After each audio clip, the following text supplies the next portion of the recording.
Mais ce score ne raconte pas toute l'histoire du Indiana Fever. 105-57. Écarlate. Sur le papier, c'est une victoire écrasante du Indiana Fever face à l'équipe nationale du Nigeria.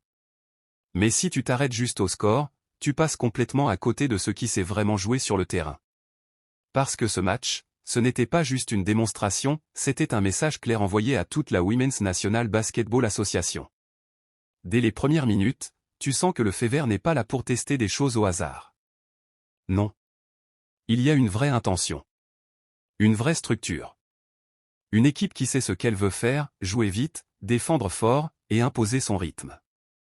Et face à une équipe du Nigeria connue pour son explosivité, sa capacité à attaquer en 1 contre 1 et à dominer physiquement, ce n'était pas gagné d'avance. Mais Indiana a répondu avec discipline. Et c'est là que ça devient intéressant. Parce que même dans un match largement dominé, l'entraîneuse Stephanie White n'était pas totalement satisfaite. Elle voulait plus d'efforts, plus d'intensité, plus de précision défensive. Et ça, c'est un détail qui en dit long.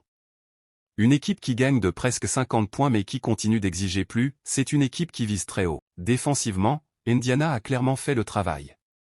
Les rotations étaient propres, la communication bien en place, et surtout, elles ont limité les secondes chances du Nigeria. Pas de panier facile, pas de relâchement.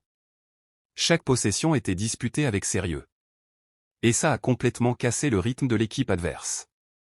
Mais le vrai tournant du match, c'est un nom, Aliyah Boston. Son retour sur le terrain change tout.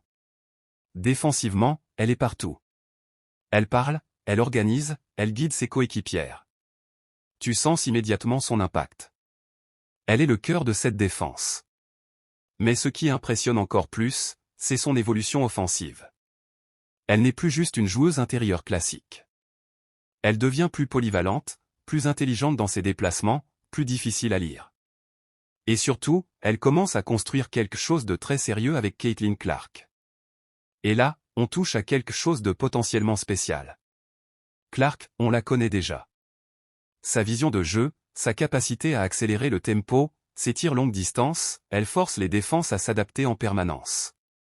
Mais quand tu ajoutes Boston à l'équation, ça devient un vrai casse-tête pour n'importe quelle équipe. Imagine la situation, Clark a la balle.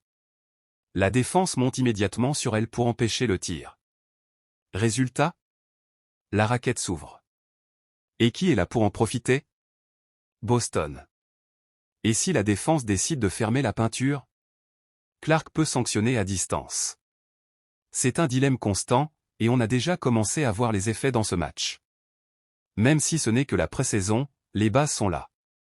Le jeu est plus fluide, plus rapide, plus imprévisible. Et surtout, on voit une équipe qui commence à vraiment jouer ensemble. Il ne faut pas oublier non plus l'apport de joueuses comme Kelsey Mitchell. Elle apporte du scoring, de l'expérience, et surtout elle aide à étirer la défense. Ce type de profil est essentiel pour équilibrer une équipe. Parce qu'au plus haut niveau, tu ne gagnes jamais avec une seule star. Il faut un collectif solide. Et c'est exactement ce que Indiana semble en train de construire.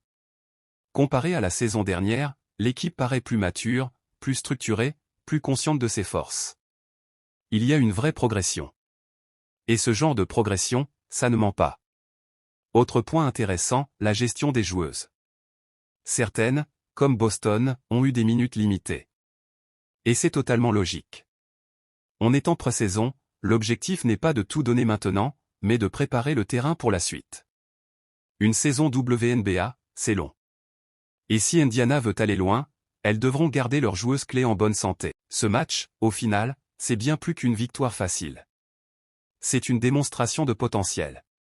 Une preuve que cette équipe est en train de franchir un cap et surtout, une indication claire que le Indiana Fever ne sera pas une équipe comme les autres cette saison.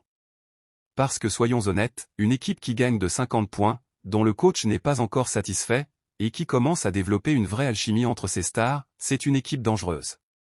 Très dangereuse. Et quand on regarde la concurrence dans la Women's National Basketball Association, avec des équipes déjà bien installées, Indiana pourrait bien devenir le facteur surprise. Celui que personne ne voit venir, mais qui change tout. Et le plus impressionnant dans tout ça? Elles n'ont pas encore atteint leur meilleur niveau. Clark continue de s'adapter. Boston continue de progresser. Le système continue de se mettre en place. Alors imagine ce que ça va donner quand tout sera parfaitement en place. 105-57, c'est le score. Mais le vrai message est ailleurs. Le Indiana Fever arrive. Et si cette progression continue, la Women's National Basketball Association pourrait bien voir émerger une nouvelle puissance cette saison.